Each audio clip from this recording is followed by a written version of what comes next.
حکم کو ظاہر کرتا ہے. جیسے میں کہوں کہ مجھے پانی چاہیے، واقعی مجھے تو یہ مطلب ہے کہ یہ ضرورت کا اظہار ہے.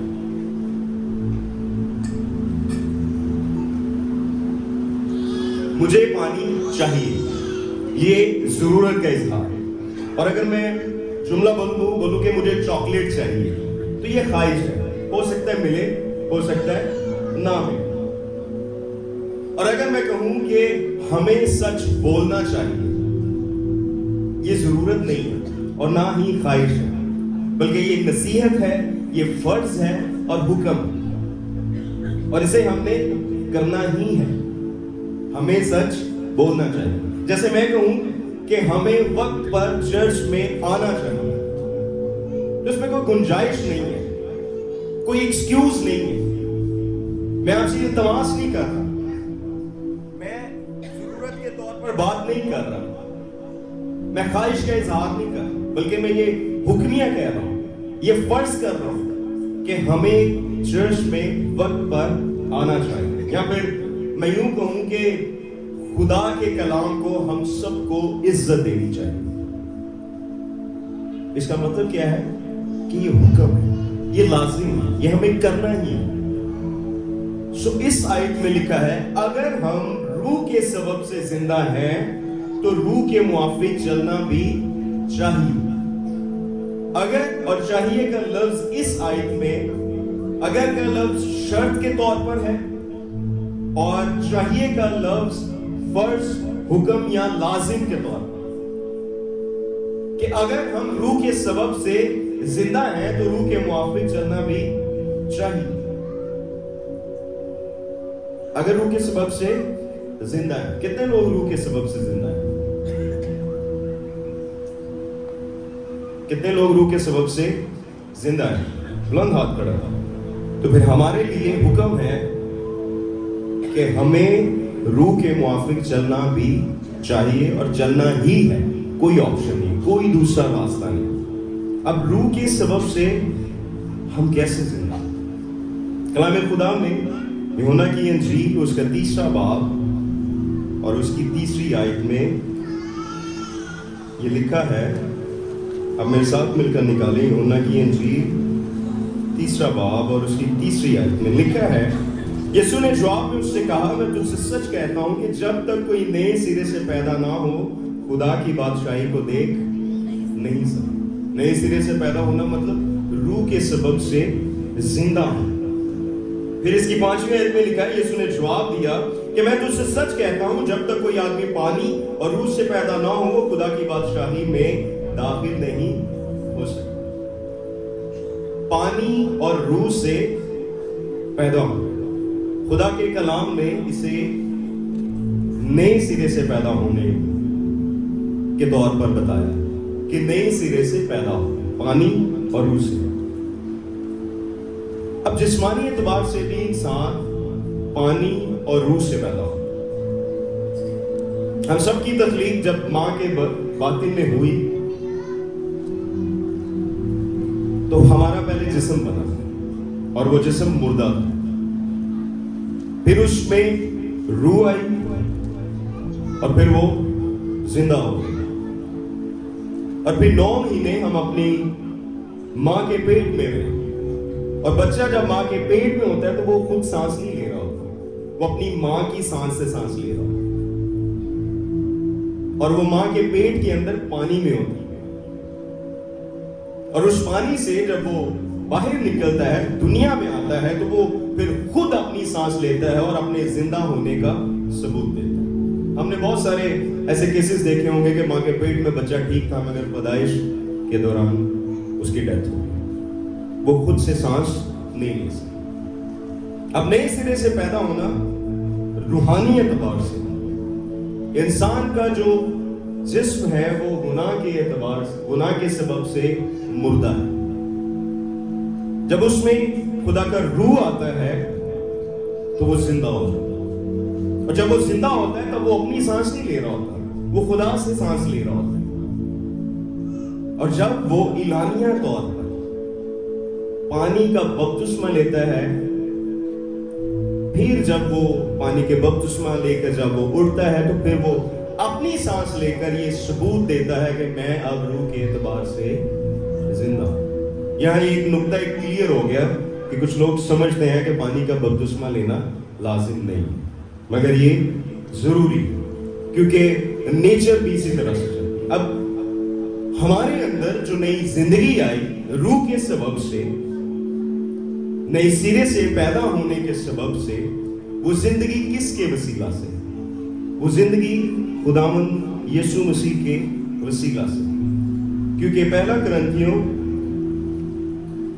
اس کا 12واں باب اور اس کی 3 آیت میں لکھا ہے، بس میں تمہیں جتاتا ہوں کہ جو کوئی خدا کے روح کی ہدایت سے بولتا ہے وہ نہیں کہتا کہ یسوع معلوم ہے، اور نہ کوئی روح القدس کے بغیر کہہ سکتا ہے کہ یسوع خداوند ہے، کیونکہ پاک روح ہمیں قائل کرتا ہے کہ ہم خداوند یسوع مسیح کو جانیں، اسے قبول کریں، اور یہ زندگی ہمارے اندر خداوند یسوع مسیح کے وسیلہ سے۔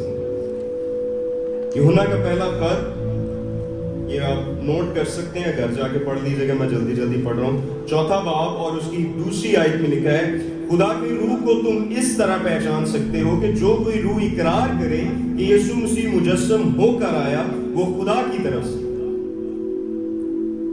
اب کبھی کبھی ہم اس سوچ میں پڑ جاتے ہیں کہ یہ روح جو اس شخص میں ہے یا بہن میں یا بھائی میں ہے کہ یہ خدا کی طرف سے ہے، تو خدا کے کلام نے ہمیں ایک پیٹرن دیا کہ اگر کوئی روح یہ اقرار کرے کہ خداوند یسوع مسیح مجسم ہو کر آیا ہے اور اسے خداوند کہے تو اس کا مطلب ہے کہ وہ خدا کی طرف سے۔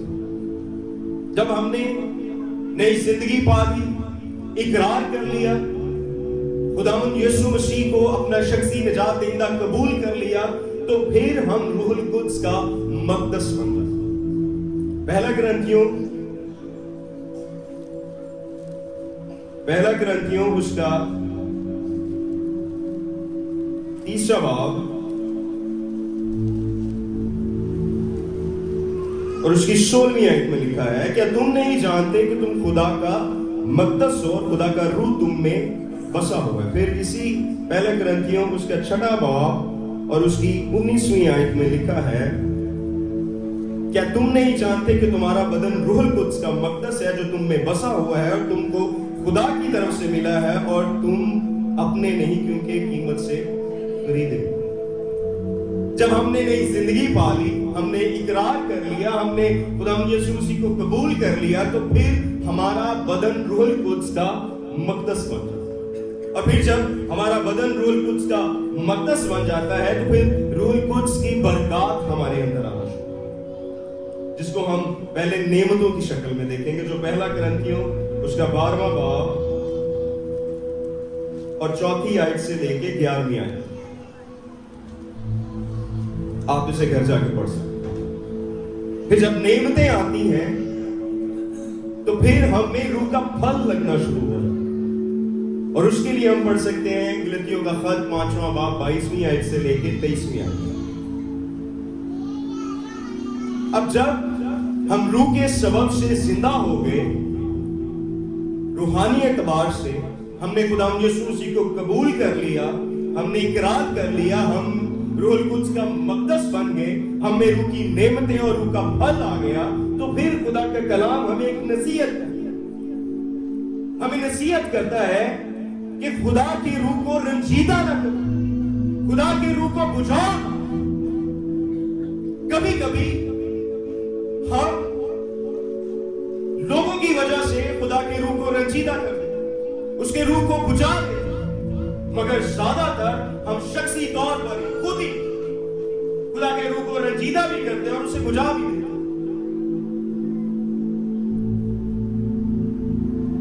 یہ نصیحت شخصی بھی ہے اور اجتماعی بھی ہے، اسے ہمیں دونوں طور پر لینے کی ضرورت ہے۔ کیا کہیں ہم اجتماعی طور پر روح کو رنجیدہ تو نہیں کرتے؟ کیا اجتماعی طور پر ہم روح کو بجھا تو نہیں رہے؟ کیا شخصی طور پر ہم یہ سارا عمل تو نہیں کرتے؟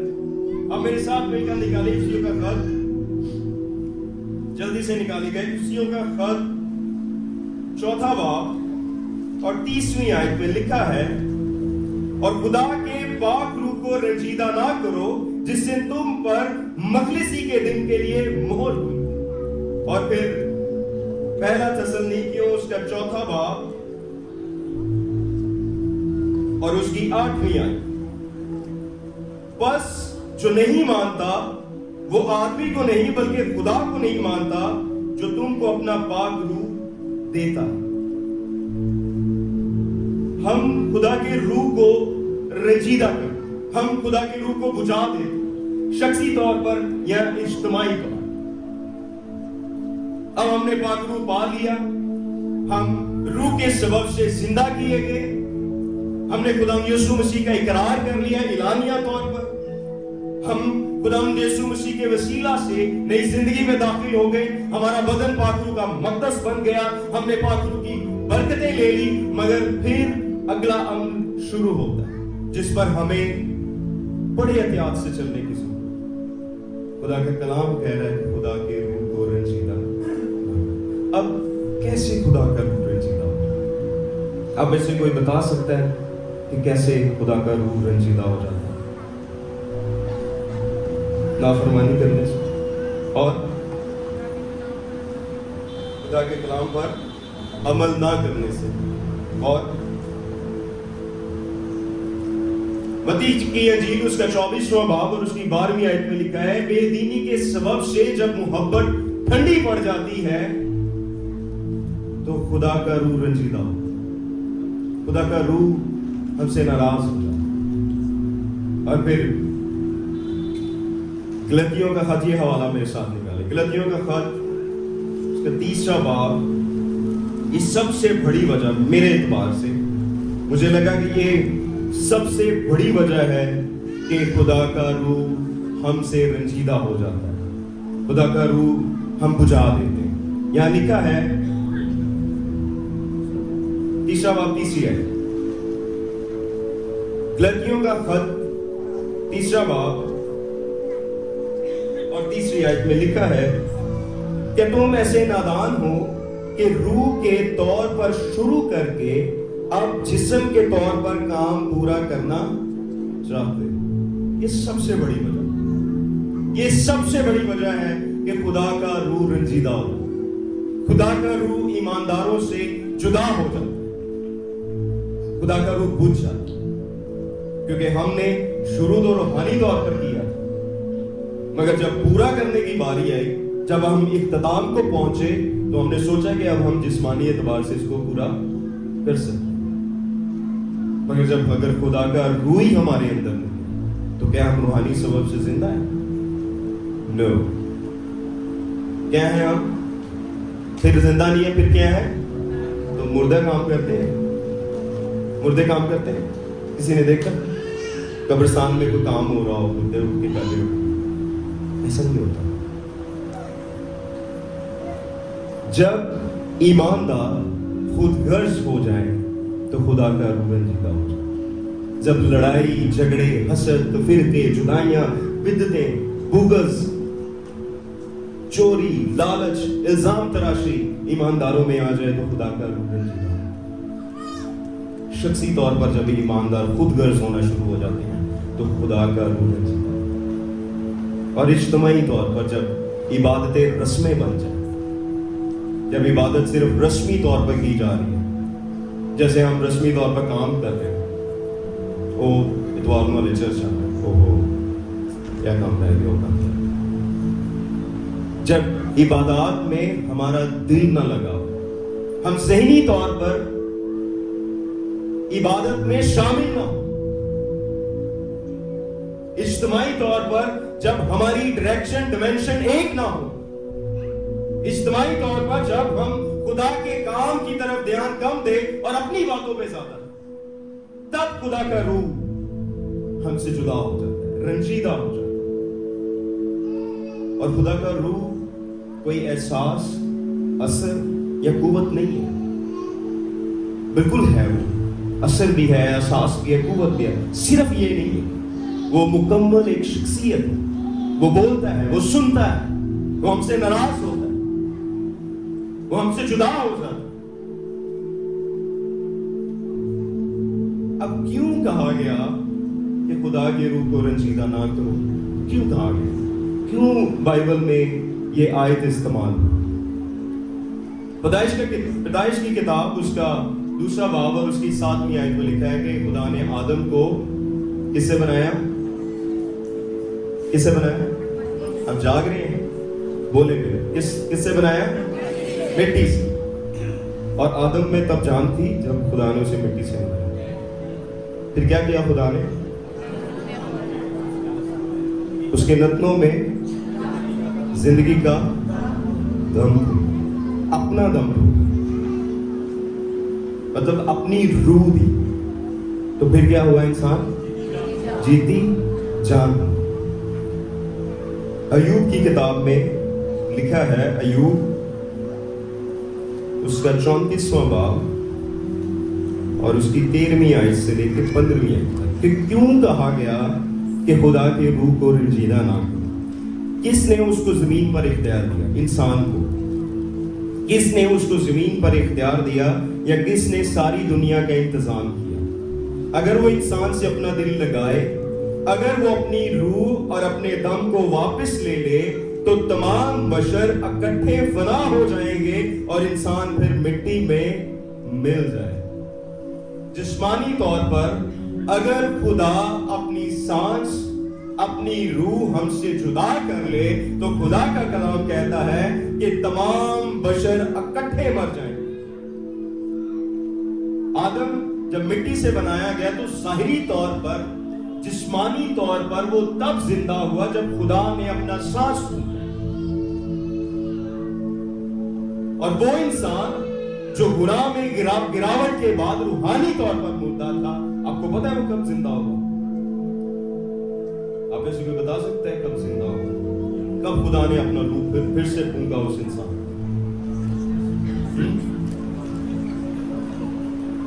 اعمال کی کتاب اس کا 2 باب، عید پینتیکوست کے دن جب خدا یسوع مسیح نے وعدہ کیا تھا کہ روح نازل ہو. پہلے جب روح نازل ہوا تو انسان جیتی جان. عید پینتیکوست کے دن جب روح نازل ہوا تو روحانی طور پر انسان جیتی جان ہوا. کیونکہ یوحنا کی انجیل اگر آپ پڑھیں، یہ پروفیسی ہے. یوحنا کی انجیل اس کا 20واں باب، اس کی 21ویں اور 22ویں آیت، یسوع نے پھر ان سے کہا تمہاری سلامتی ہو، جس طرح باپ نے مجھے بھیجا ہے اسی طرح میں بھی تمہیں بھیجتا ہوں. اور یہ کہہ کر ان پر پھونکا اور ان سے کہا کہ روح القدس لو. اب یہاں ایک اور نقطہ کلیئر ہو جاتا ہے. کچھ لوگ کہتے ہیں خدا یسوع خدا نہیں، وہ انسان. مگر خدا نے جب روح پھونکا تو آدم جیتی جان ہوا، مگر جب یسوع نے روح پھونکا تو انسان روحانی طور پر جیتی جان بن گیا، جس کا ظہور ہمیں عید پینتیکوست کے دن نظر آتا ہے، جس کی پروفیسی یوئیل نبی کی کتاب میں بھی. اس لیے کہا گیا کہ روح کو نہ بجھاؤ. اگر روح بجھ گیا، اگر روح رنجیدہ ہو گیا تو تم روحانی طور پر مردہ ہو جاؤ. ایک شخص جو روحانی طور پر زندہ کیا گیا وہ پھر سے روحانی طور پر مردہ ہو سکتا ہے. یہ خدا کا کلام ہے. اب روح کے بغیر نقصان کیا ہے؟ روح کے بغیر نقصان یہ ہے کہ ہم دہشت میں ہیں. کیونکہ پہلا تموتھیوس اس کا 1 باب اور اس کی 7ویں آیت میں لکھا ہے کہ ہمیں دہشت کا روح نہیں بلکہ ہمیں دلیری کا نہیں. پڑھے ذرا ادھر کیا پڑھے ذرا نکالے. انڈرسٹینڈ کرتے ہیں اسے پڑھے ذرا. پہلا تموتھیوس اس کا 1 باب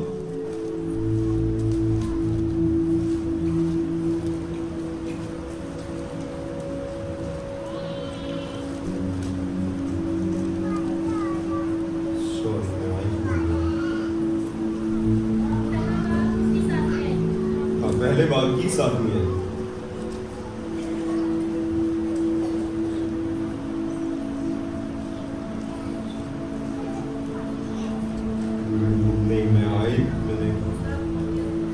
دوسرا تموتھیوس ہے جی سوری، دوسرا تimotheus پہلا باب اور 7ویں آیت. جی تھینک یو بھائی. لکھا ہے کیونکہ خدا نے ہمیں دہشت کی روح نہیں بلکہ قدرت اور محبت اور تربیت. اب دلیری کہاں گئی؟ اگر خدا کا روح نہیں ہے تو ہم دہشت میں ہیں، اور اگر ہم دہشت میں ہیں تو پھر نہ ہمارے پاس قدرت ہے، نہ محبت ہے اور نہ تربیت ہے. خدا کے روح کے بغیر ہم غلامی میں، کیونکہ کلام فرماتا ہے جہاں خدا کا روح ہے وہاں آزادی ہے، اور جہاں خدا کا روح نہیں ہے وہاں پر کیا ہے؟ غلامی. خدا کی روح کے بغیر ہم خدا کے ساتھ رشتے میں نہیں بنتے، کیونکہ ہم روح کے بغیر خدا کو باپ اور خدا یسوع مسیح کو بیٹا نہیں کہہ سکتے. جب تک ہمارے اندر خدا کا روح نہیں ہوگا ہم اس رشتے میں قائم ہی نہیں ہو سکتے. ایک اور نقصان ہے روح کے جدا ہونے. عادتاً طور پر عبادت میں اپنی بائبل نہ لانا. اب سمجھتے ہیں یہ نقصان ہے ہمارا روحانی طور پر. جب ہم بائبل پڑھیں گے نہیں، ہمیں کیا پتا سامنے والا بات ٹھیک کر رہا ہے یا غلط کر رہا ہے. اب جب میں نے حوالہ پہلا تimotheus بتا دیا تو جن کے پاس بائبل تھی انہوں نے کہا نہیں یہ نہیں ہے، کیونکہ کلام کے بغیر ہم خدا کو نہیں جان سکتے. خدا کے بغیر ہم خدا یسوع مسیح کو نہیں جان سکتے، اور روح القدس کے بغیر ہم کلام ہی نہیں جان سکتے. لوکا کی انجیل میں لکھا ہے کہ جب تک اس نے ان کے ذہن کو نہیں کھولا وہ کلام مقدس کو نہیں سمجھ سکے.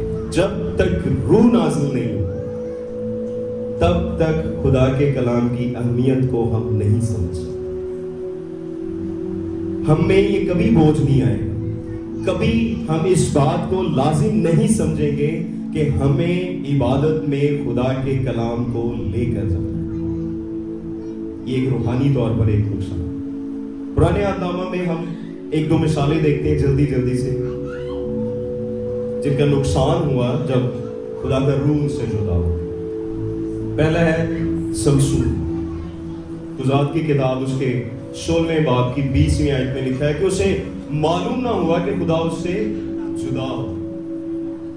اور آپ سب لوگ جانتے ہیں جب اس نے اپنے دل کا بھید بتا دیا، اس نے کہا کہ میں ماں کے پیٹ سے خدا کا نذیر ہوں، خدا کا چنا ہوا ہوں، اور کبھی بچپن سے لے کر پیدائش سے لے کر میرے سر پر استرا نہیں لگا، میرے بال نہیں کٹے.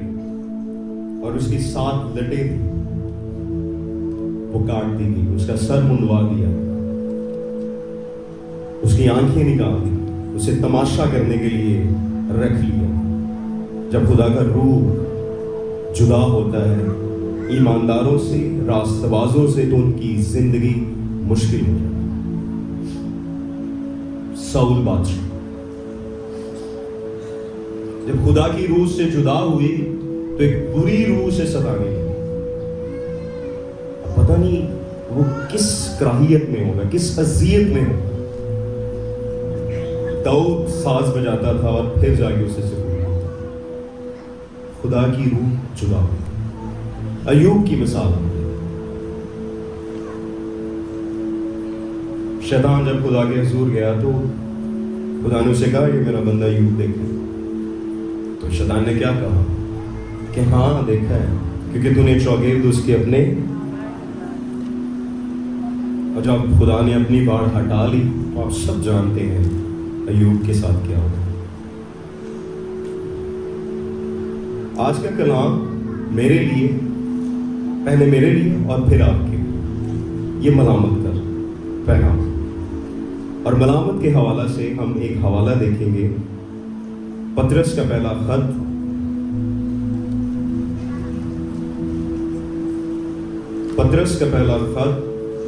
اس کا 4واں باب اور 14ویں آیت میں یوں لکھا ہے، اگر مسیح کے نام کے سبب سے تمہیں ملامت کی جاتی ہے تو تم مبارک ہو، کیونکہ جلال کا روح یعنی خدا کا روح تم پر سایہ کرتا. اب اس پیغام کے بعد آپ لوگوں نے ناراض نہیں ہو جانا. میں نے کہا یہ پہلے میرے لیے ملامت، اس کے بعد آپ کے لیے. جب مسیح کے نام سے ملامت کی جائے تو ملامت کرنے والے کیا ہیں؟ مبارک جن پر ملامت ہو رہی ہے، جنہیں سمجھایا جا رہا ہے، نصیحت کی جا رہی ہے، اصلاح کی جا رہی ہے، تنبیہ کی جا رہی ہے، وہ مبارک، اس لیے کہ خدا کا روح آیا۔ آپ جاننا چاہیں گے وہ سٹوری جو میں نے شروع میں بتائی تابوت میں کیا تھا؟ کتنے لوگ جاننا چاہیں گے؟ ہاتھ کھڑا کریں گے، سارے ہاتھ کھڑا کریں گے تو پھر میں بتاؤں گا، کیونکہ مجھے پتا چلے کہ سب سن رہے ہیں۔ اچھا، جلدی سے آپ بتائیں سٹوری کیا تھی، جلدی سے ریویل کریں۔ آپ بتائیں تو اتنی دیر میں پانی پی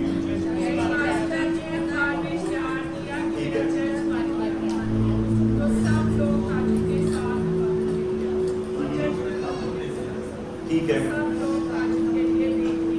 ہاں لوگ زیادہ آ گئے، پھر تابوت پڑا ہوا تھا سامنے اور ہر بندہ دیکھنے کے لیے تجسس میں تھا کہ اس میں کیا ہے، اور وہ تجسس آپ میں ہے۔ آپ جاننا چاہتے ہیں بھائی طارق؟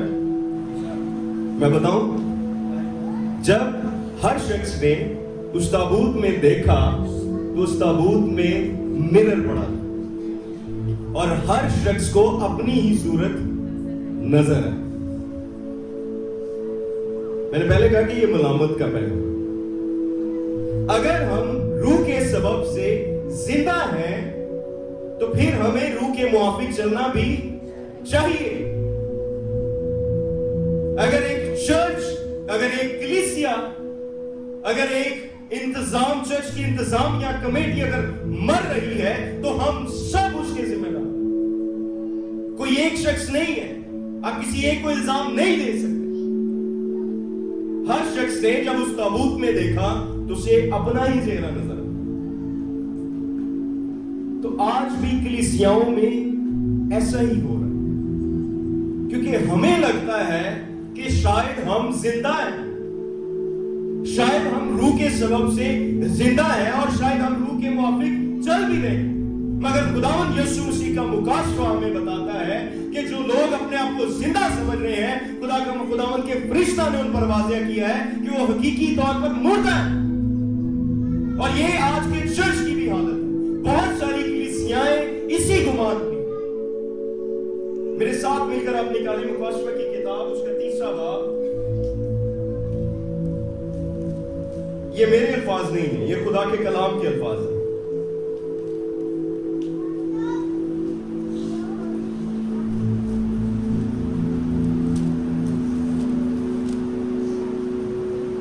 پہلی 3 آیات کوئی پڑھ سکتا ہے بلند آواز کے ساتھ؟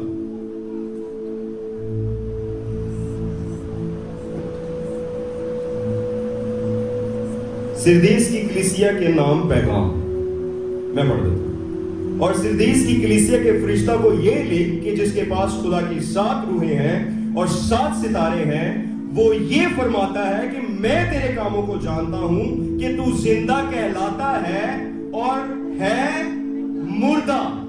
جاگتا رہ اور ان چیزوں کو جو باقی ہیں اور جو مٹنے کو تھی مضبوط کر، کیونکہ میں نے تیرے کسی کام کو اپنے خدا کے نزدیک پورا نہیں پایا۔ بس یاد کر کہ تو نے کس طرح تعلیم پائی اور سنی تھی، اور اس پر قائم رہ اور توبہ کر، اور اگر تو جاگتا نہ رہے گا تو میں چور کی طرح آ جاؤں گا اور تجھے ہرگز معلوم نہ ہوگا کہ کس وقت تجھ پر آ پڑوں گا۔ یہ خدا کا کلام کیا ہے؟ کلیسیا کو پیغام دے رہا ہے کہ تو زندہ تو کہلاتا ہے مگر ہے تو مردہ، کیونکہ روح کے سبب سے ہم مردہ ہو چکے۔ ہم نے خدا کی روح کو رنجیدہ کیا ہے، خدا کا روح کلیسیاؤں میں سے بجھ چکا ہے۔ پھر آپ میرے ساتھ مل کر اسی باب کی 13ویں 14ویں اور 14ویں آیت سے لے کے 16ویں آیت تک ہم پڑھتے ہیں۔ وہاں کیا لکھا ہے؟ لدوکیا کی کلیسیا کو پیغام، اور لدوکیا کی کلیسیا کے فرشتہ کو یہ لکھ کہ جو آمین اور سچا اور برحق گواہ ہے اور خدا کی خلقت کا مبادہ ہے، وہ یہ فرماتا ہے کہ میں تیرے کاموں کو جانتا ہوں کہ نہ تو سرد ہے نہ گرم، کاش کہ تو سرد یا گرم ہوتا، بس چونکہ نہ تو گرم ہے نہ سرد بلکہ نیم گرم ہے، اس لیے میں تجھے اپنے منہ سے نکال پھینکنے کو۔ اب شاید ہم اس گمان میں کہ ہم ایک زندہ کلیسیا کے حصہ ہیں، مگر حقیقی طور پر جب خدا اپنے کلام کے پیمانے سے ہمیں ناپتا ہے، جب ہمیں تولتا ہے تو ہم کم نہیں ہوتے، اور وہ کہتا ہے تو زندہ تو کہلاتا ہے مگر تو ہے مردہ، تو نہ سرد ہے نہ گرم ہے بلکہ نیم گرم۔ سرد کا مطلب کہ مجھ سے پیچھے آ، گرم کا مطلب ہے کہ گرم جوشی کے ساتھ پھر میرا کام۔ ہم سب جانتے ہیں ہم کہاں کہاں کم سے ہم سب جانتے ہیں، ہم سب جانتے ہیں کہ ہم روح میں کتنا زندہ ہیں، ہم سب جانتے ہیں، مگر یہی خدا کا کلام ہمیں حوصلہ افزائی دیتا ہے، ہمیں جگاتا ہے، ہمیں اٹھاتا ہے۔ افسیوں کا خط اس کا 5واں باب اور اس کی 14ویں آیت میں لکھا ہے، اے سونے والے جاگ اور مردوں میں سے جی اٹھ، تو خدا تو مسیح کا نور تجھ پر چمکے۔ وہ کہتا ہے میں پھر سے تجھے بحال کرنے والا ہوں، میں پھر سے تیرے جو مذبح ڈھہ چکے ہیں انہیں تعمیر کرنے کو، میں پھر سے تجھے اپنے مقام پر کھڑا کرنے کو۔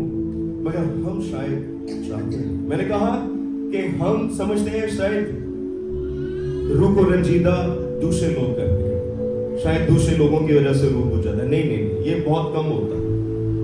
زیادہ تر مسیحی ایماندار لوگ شخصی طور پر خود اپنے آپ کو بجھا لیتے ہیں، خود خدا کے روح کو رنجیدہ کرتے ہیں۔ ہمارے چرچ کی گروتھ یہ بلڈنگ نہیں ہے، ہمارے چرچ کی گروتھ یہ کارٹن نہیں ہے، یہ کارپیٹ نہیں ہے، یہ ساؤنڈ سسٹم نہیں ہے، یہ ظاہری طور پر نظر آتے ہیں۔ حقیقی طور پر ہمارے چرچ کی گروتھ وہ ہے جب خدمت گزار ایسے، جب انتظامیہ ایسے، جب ہم سب میں خدا کے گھر کا بوجھ، جب ہم سب اس بات پر اگری کریں کہ ہاں ہمیں چرچ جانا ہے، ہمیں جمعے کے روز دعائیا عبادت میں شامل ہونا ہے۔ میں یہ یقین کے ساتھ کہہ سکتا ہوں کہ ہم جتنے یہاں پہ موجود ہیں سب 100% ایسے نہیں ہے کہ جو جمعے کے روز کہیں نہ کہیں بیزی ہو، کوئی تلوار لٹک رہی ہوگی سر پہ، میں یہ واضح کہہ سکتا ہوں۔ اور اگر ہم چھانٹی کریں تو آدھے سے بھی کم لوگ ہوں گے جو کسی مجبوری میں ہوں گے، مگر ہم اس لیے نہیں آتے کیونکہ ہماری ذمہ داری نہیں ہے۔ ہم خدمت کرنا چاہتے ہیں مگر خدا کے گھر کی عبادات میں شامل ہونا نہیں چاہتے، ہم ذمہ داری نہیں لینا چاہتے، ہم سامنے آنا چاہتے ہیں، ہم لیڈ کرنا چاہتے ہیں، مگر کیا ہماری لیڈرشپ محسوس ہونی چاہیے؟ مجھے بتائیں، یا پھر چرچ کے ساتھ ہونی چاہیے، انتظام کے ساتھ ہونی چاہیے، خدمت گزاروں کے ساتھ ہونی چاہیے، کلیسیا کے ساتھ ہونی چاہیے؟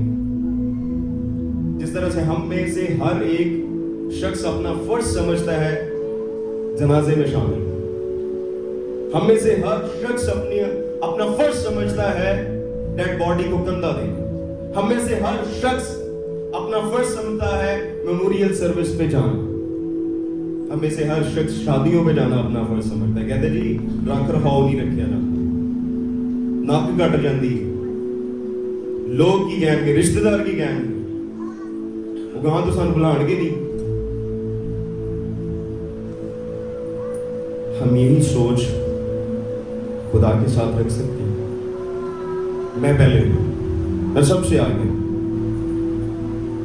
میں نے رات بھر اس کے بارے میں سوچا اور میں نے پتہ نہیں کتنی دفعہ خدا سے معافی مانگی کہ خدا میں اپنی عقل سمجھ میں ناقص رہا، میں نے بہت بار تجھ سے بے وفائی کی، بہت بار میں کمزور رہا، بہت بار میں پیچھے رہا، مگر مجھے توفیق دے۔ ایک کوئلہ جب گرم کیا جاتا ہے تو کیا اسے اکیلے رکھا جاتا ہے؟ کیا اسے اکیلا ہی رکھنا مناسب ہے؟ اگر ہم میں اتنی روحانیت ہے، اگر ہم میں خداوند کے گھر کی خدمت کا اتنا جنون ہے، اتنا بوجھ ہے، تو وہ پھر لمیٹڈ کیوں ہے؟ وہ انلمیٹڈ کیوں نہیں؟ آپ میں سے کتنے لوگ جانتے ہیں کہ دنیا میں ایسے لوگ بھی ہیں جو شہروں ملکوں خدا کے کلام کی خدمت کرتے ہیں؟ بہت سارے۔ اگر ہم روح کے سبب سے زندہ ہیں تو پھر روح کے موافق چلنا چاہیے۔ آج کا کلام پہلے میرے لیے، پھر خدمت گزاروں کے لیے، پھر چرچ کمیٹی کے لیے، اور پھر کلیسیا۔ ہماری کوشش نظر آنی چاہیے۔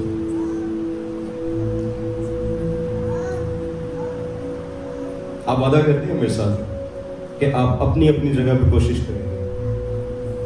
کسی کو دکھاوے کے لیے نہیں، کسی کو دکھاوے کے لیے خدمت نہیں ہوتی۔ وہ 2-4 مہینے سال ہوتی ہے، پھر لوگ آپ کو پیچھے جاتے نظر آتے ہیں۔ جو کسی کو دیکھ کے کرتے وہ کر سکتا تھا، ایسے بھی کر سکتے۔ میں ہمیشہ کہتا ہوں خدا کا کام ہے، خدا آنر ہے، خدا باس ہے، تو وہ جسے چاہے گا ملازمت پہ رکھے گا، جسے نہیں چاہے گا وہ نہیں رکھے گا۔ ہم زبردستی نہیں کر سکتے۔ ہم زبردستی کریں گے تو وہ ہمارے لیے وہ ایک مثال پھر ہمارے لیے ہے کہ ہم نے صرف جگہ کو گھیرا، اور اگر خدا نے ہمیں چن لیا ہے تو ہم اپنی زندگی پر غور کریں، کہیں ہم خدا کے روح کو رنجیدہ تو نہیں کر چکے، کہیں ہم خدا کے روح کو بجھا تو نہیں چکے، کہیں ایسا تو نہیں ہمیں پتہ ہی نہیں اور خدا ہم سے جدا ہو گیا ہے اور ہم خدا کے نعرے مارتے ہیں، خدا کی روح ہم سے جدا ہو گئی ہے۔ ہم سب اپنے سر کو جھکائیں گے، آنکھوں کو بند کریں گے اور اس بات پر گہرائی سے غور کریں کہ کیا ہم روح کے سبب سے زندہ ہیں؟ کیا ہم روح کے موافق چل رہے ہیں؟ میرے ساتھ وعدہ نہیں کرتے، میرے ساتھ وعدہ آپ کر کے توڑ سکتے ہیں یا پھر میں بھول سکتا ہوں، خدا کے ساتھ وعدہ کریں کیونکہ وہ بھولتا نہیں۔ اپنی جگہ پر، اپنے گھر میں آپ کا چرچ میں مقام ہے، آپ کا خدمت میں مقام ہے، آپ کا انتظام میں مقام ہے، آپ اپنی جگہ پر ٹھیک ہونا شروع کریں۔ میرا ایمان ہے کہ خدا آپ کو روحانی طور پر بڑھانا شروع کر دے۔ ہم سب اپنے سر کو جھکائیں گے، آنکھوں کو بند کریں گے اور دعا کریں گے۔